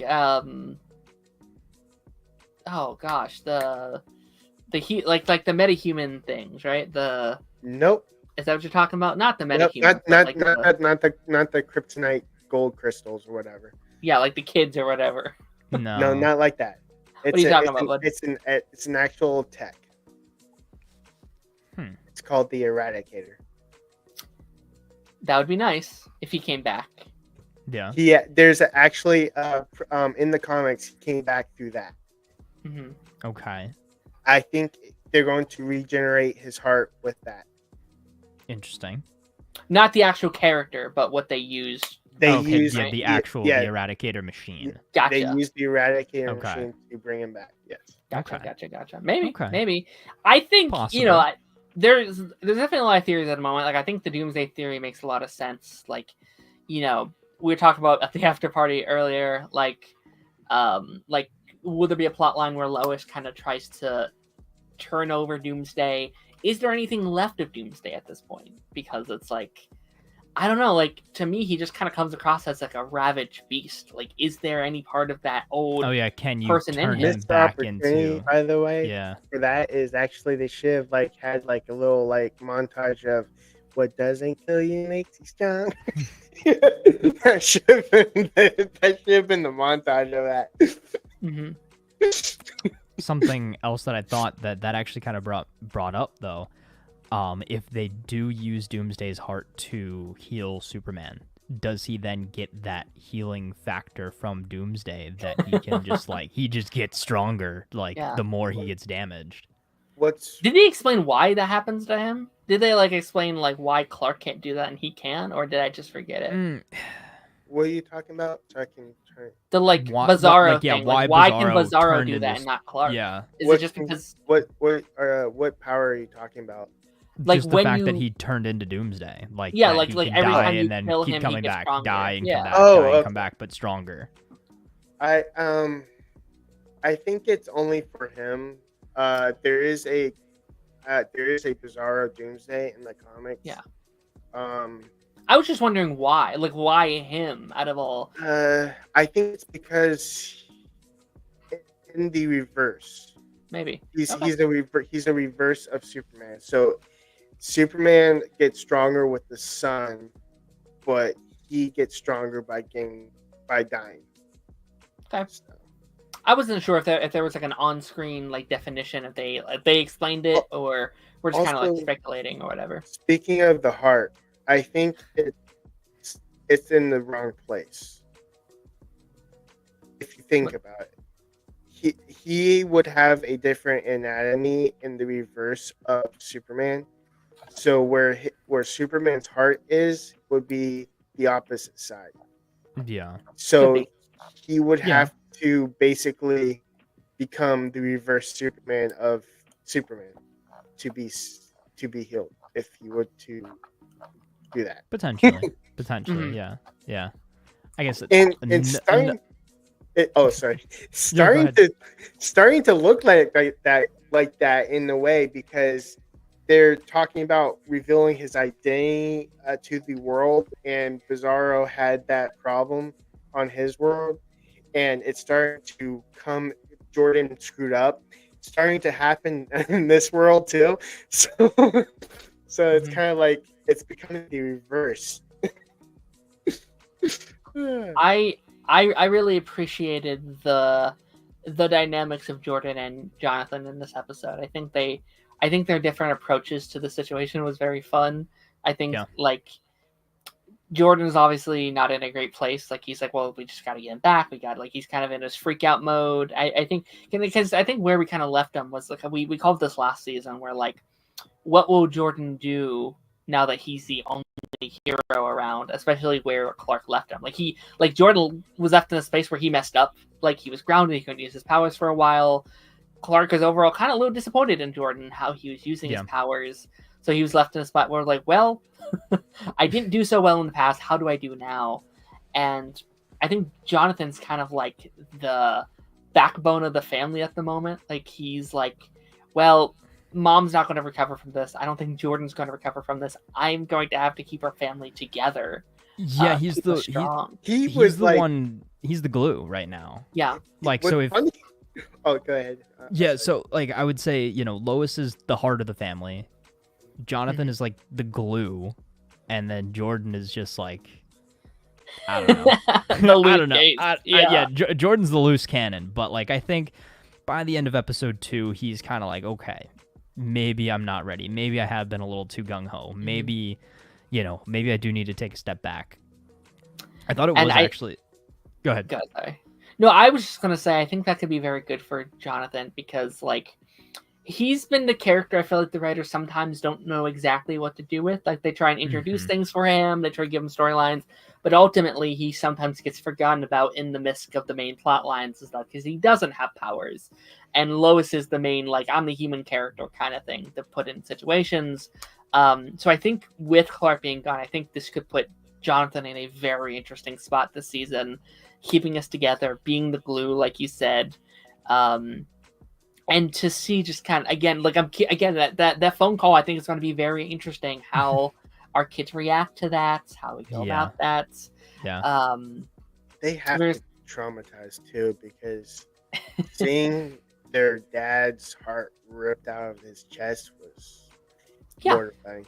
Yeah. Oh my gosh. Yeah, like the actual, and I'm curious to hear your thoughts. The actual them finding the dead body of Clark got to me a lot more than I thought because I went and I was like, I know he's gonna die. I'm typically like that, where if I know a character's gonna die, I'm not as sad about it if it does. But those gosh dang compilations that Super and Lois does, they do it all the time, where a character will just see a compilation of their past and all the great lines and moments, and they get me every time. It's like, God damn it, it's so good. Did you ever feel like when Doomsday threw his body, do you feel like it was iffy a bit?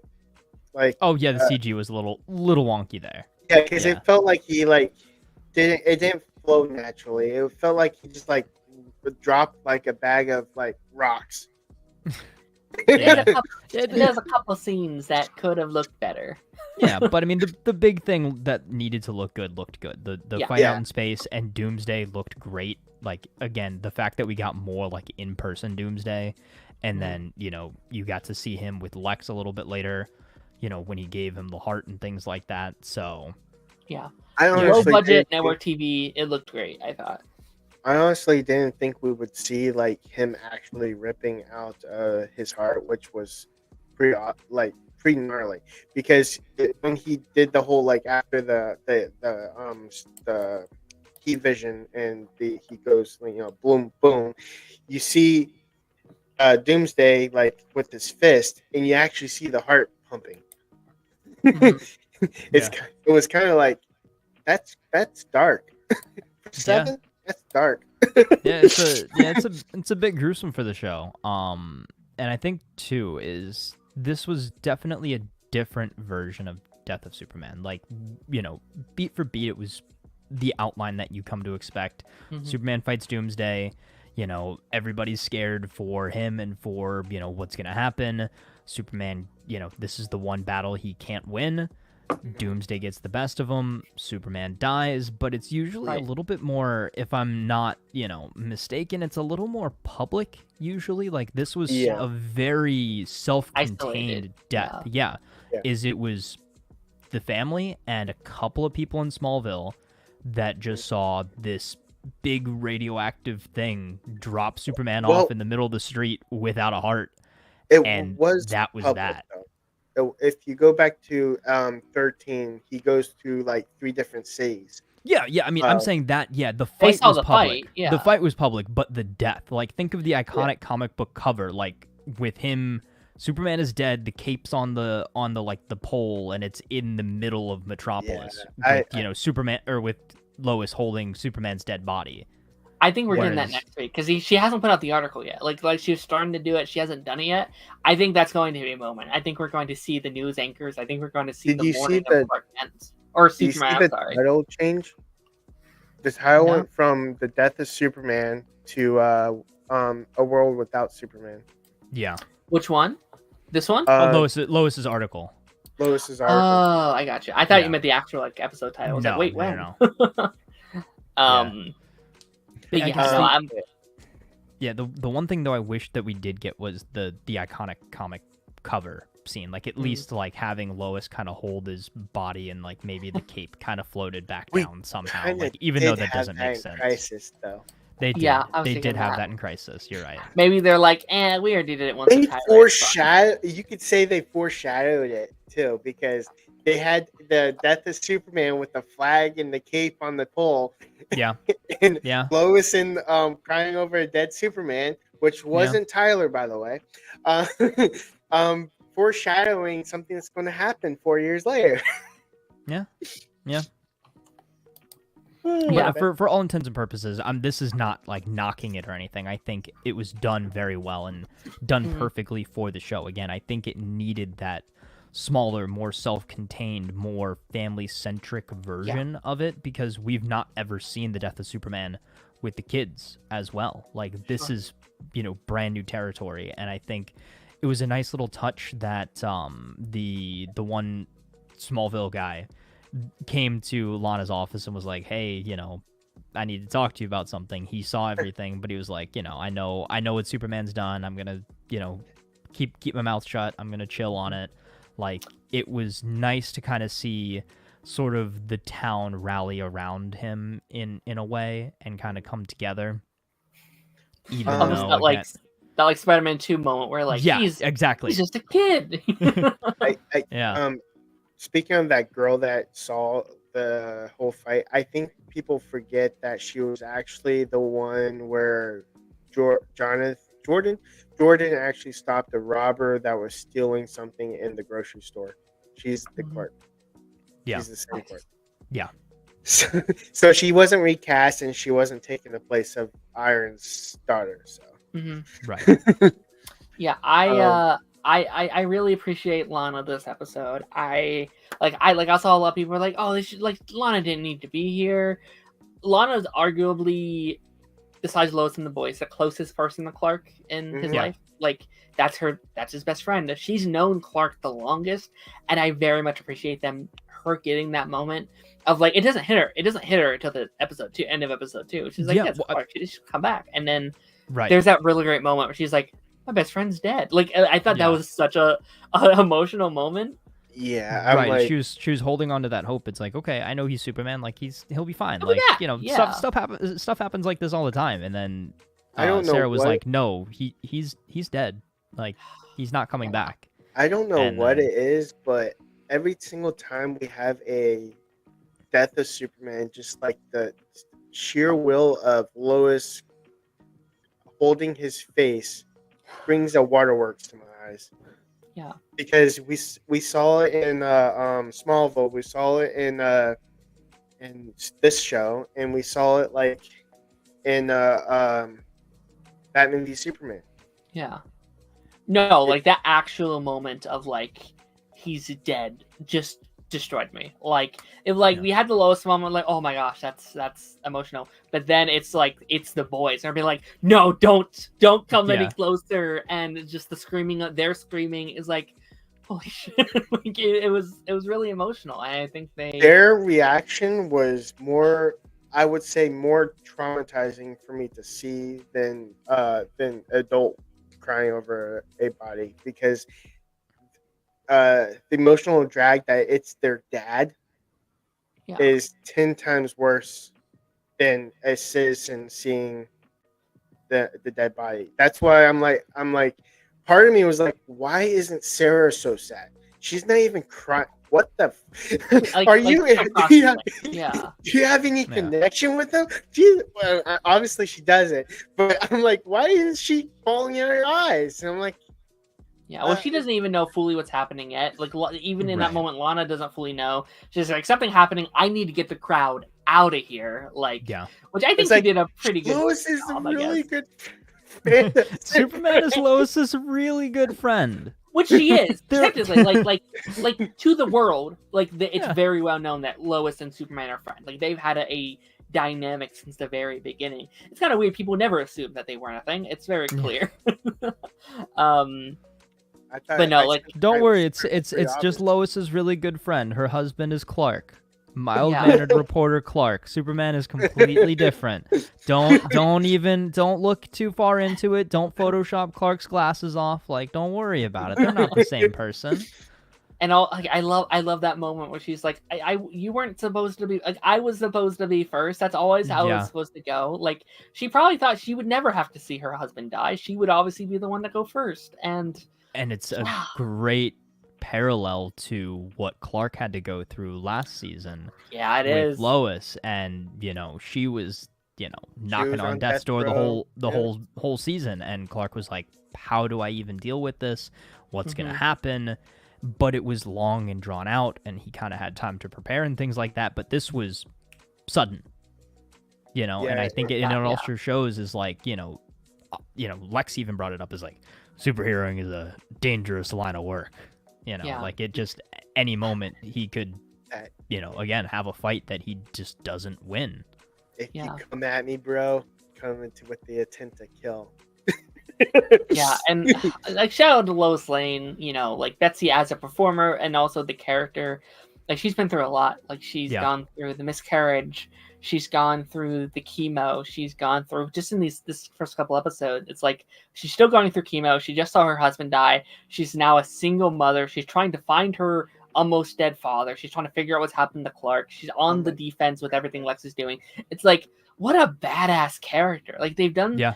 such a good job at making a character without powers who's married to two people around her with powers just as strong, and I think that's such a cool thing that they've done Can with you her. actually imagine if Natalie was actually born?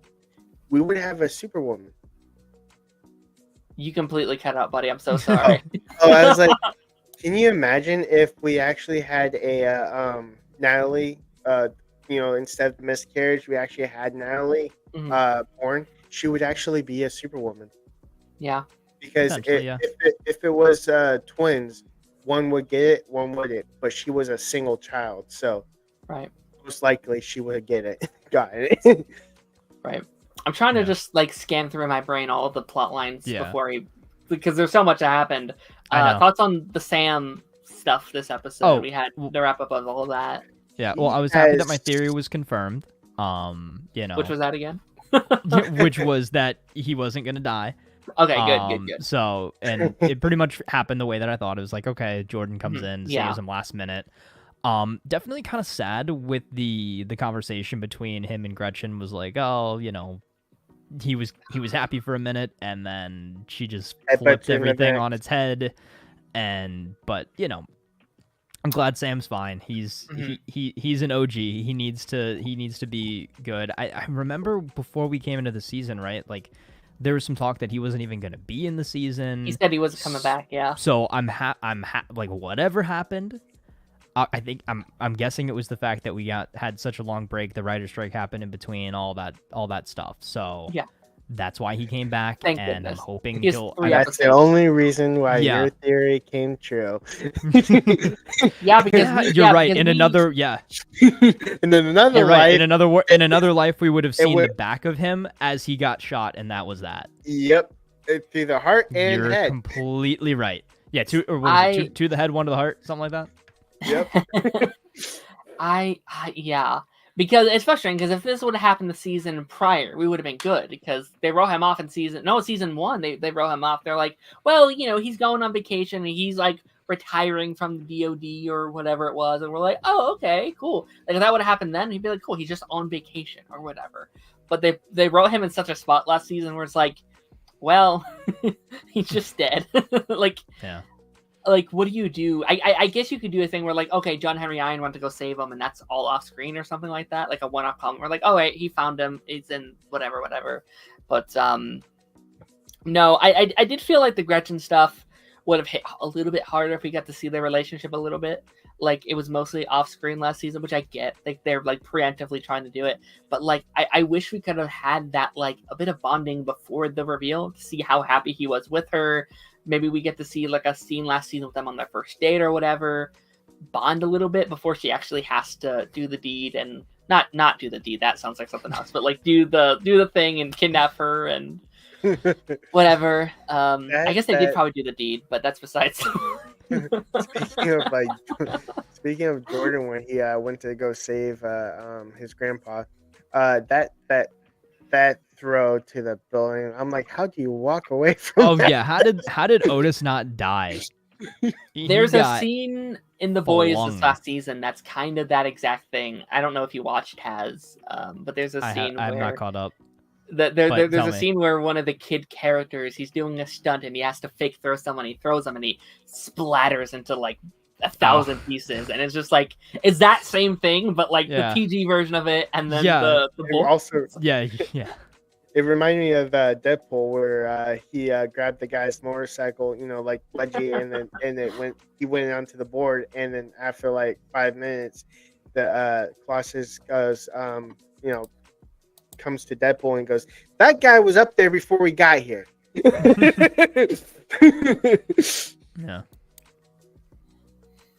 Yeah. I mean, anything else we kind of want to bring up? Obviously, there's so much we haven't mentioned. Did you talk? We're heading into the 2-hour mark, so is there anything else we want to kind of mention? Did you talk about Brainiac yet? I was about to say that was my question. All right, let's talk about Brainiac. Let's do it. Daren, share your Brainiac theory, because you were the first one that I saw that posted this on Twitter. I do think I actually might be the first one to have shared it, because okay, so like obviously we know Tom Cavanaugh is in one of the final episodes of the season on Superman Lois. We've known that for a while. They've said that there's a mystery character that they weren't sure they were allowed to use, but then they were. Like, they said they're going to name drop it early on.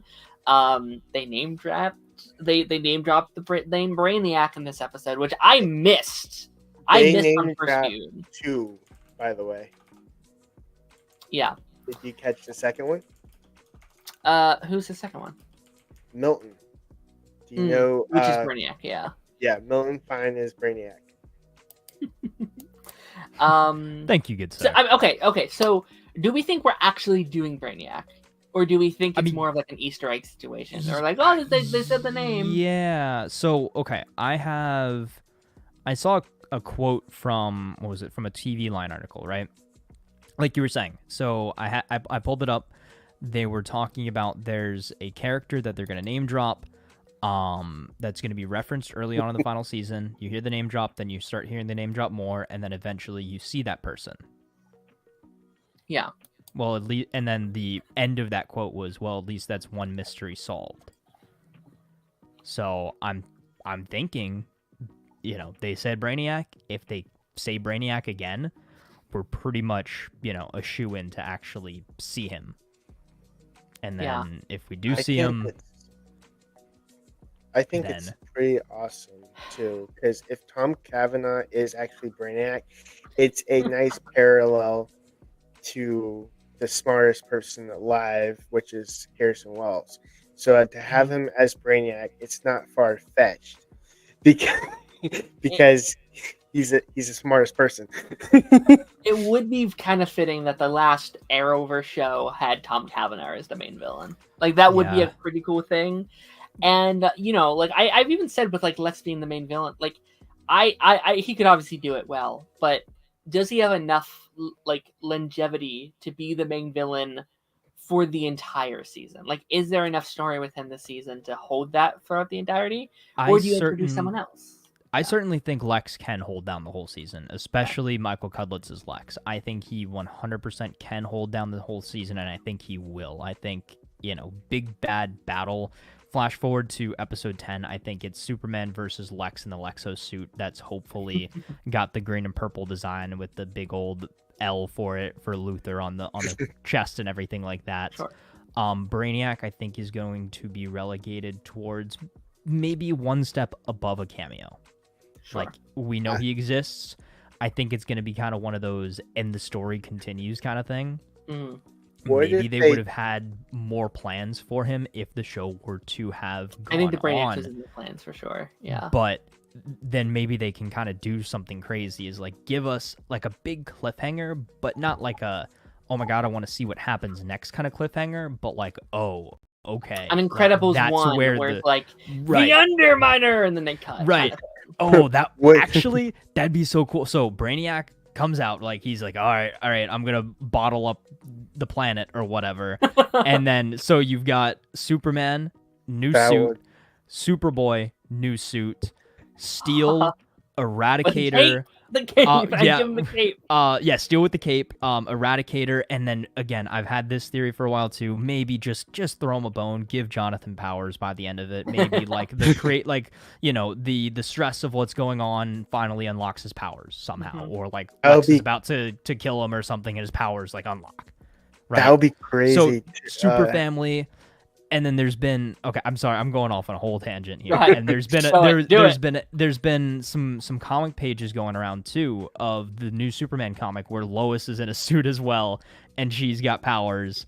So I don't know, just for fun, like even if it's a dream sequence, like make them the Incredibles. I don't care. Like that'd be fun. It'd be kind of crazy if the last scene of the entire show is Tom Cavanaugh as Brainiac holding a globe and goes, "The Arrowverse is ended," and then crushes it. Yeah.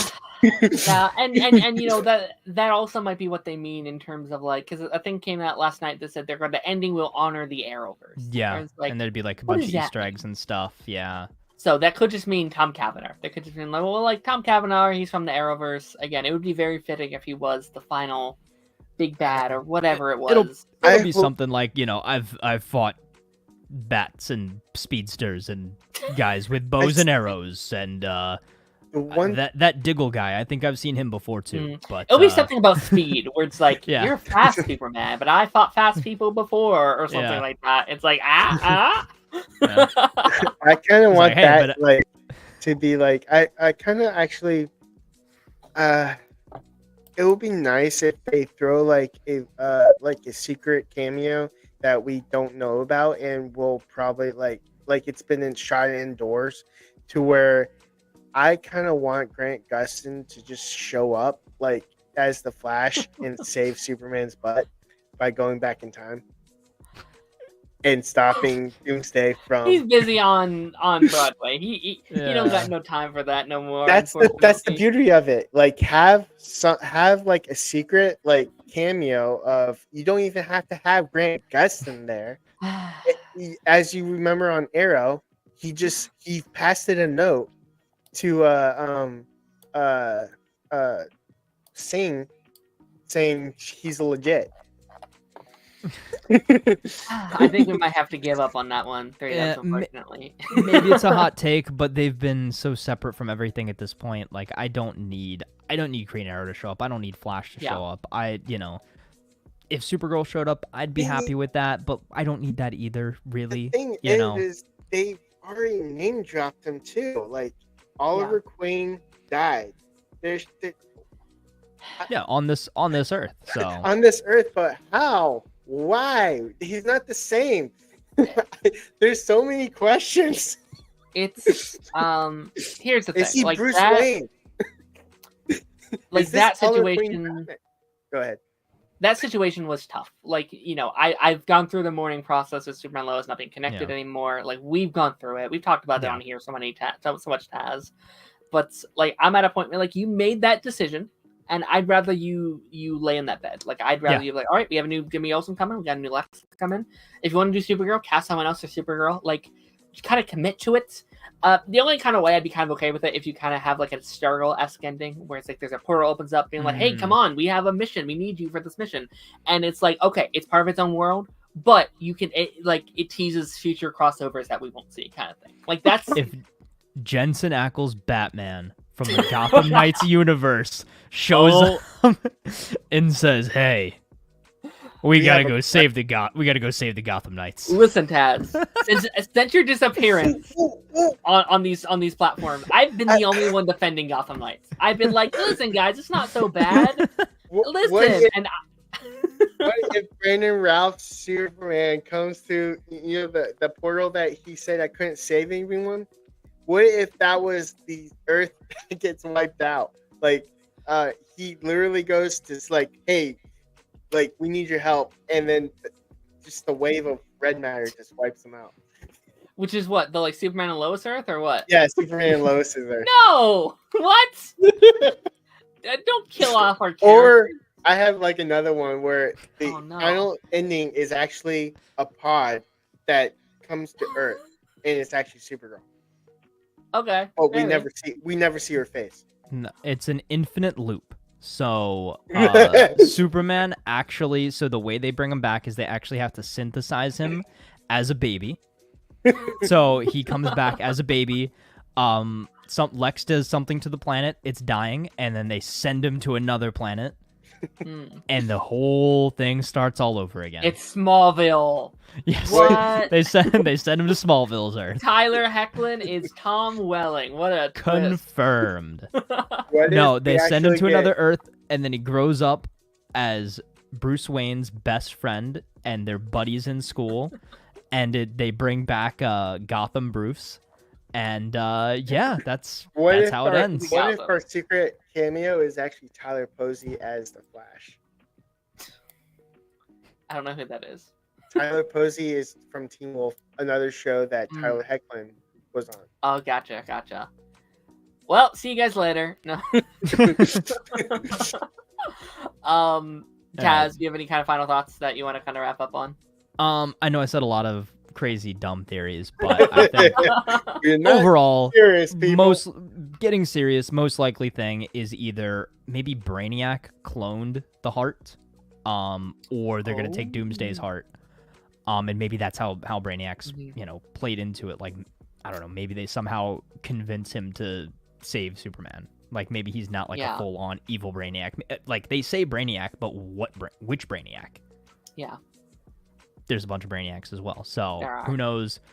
On that front, I think we're gonna see Jordan as Superboy continue to come into his own. I hope we get a real good reign of the Supermen. I'm excited to see John Henry and Natalie come back next week, and I'm just excited to be along for the ride. We got 8 more episodes, and from what everybody has said, we are not going to be disappointed with this season. I was not disappointed with these first 2 episodes. Yeah.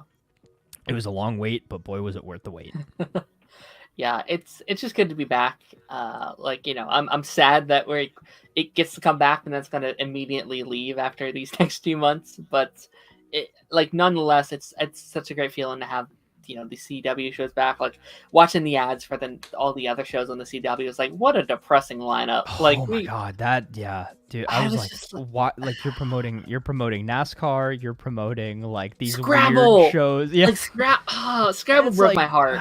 I'm like, dude, can I just get a trailer that says, on the next episode of Riverdale, Archie fights a bear and tells everybody about his abs. Yeah. Only on the CW. Yeah, say what you want about River, or say what you want about the CW lineup, but they had heart. They were trying. Like, as stupid as it maybe sometimes got, they were putting out stuff. They were trying. They were doing new things, and now it's just like corporate Scrabble and NASCAR and wrestling, and it's like, but cool stuff. No But longer like, CW. I'll watch like ESPN for that. Like, yeah, it's sad. I miss Yeah. the only thing they have on right now is like they had the Joan, the trailer for the new Joan. It's like, all right, I guess, but apparently got moved anyway, and it's like not even officially CW, and it's like, no, I still think like this is the last CW show. I think like for me like CW died when Nexstar took over. I'm deleting that app as soon as the season. Yeah, I mean, there's no Dare reason to to Defy go went back out the to it window. afterwards. Yeah, I think I don't watch it, but All Americans still running, but they got rid of their whole cast at this point, so that's basically the new show. Wild Cards is on, I guess, but who gives a shit? It's Lance, I guess. crazy to think 2-3 years ago, just where we were versus where we are now. Like, who could have predicted that just the fall from grace? Somebody needs to make a video essay, like, the rise and fall of the CW. What's funny is something. now the hate is legit. When people were trying to diss like Suits because they look CW and like it's a CW show and all these other things, I'm like, that didn't matter until now. Now we don't give a shit that you want to diss it because they ruined our 23 years of enjoyment. Yeah.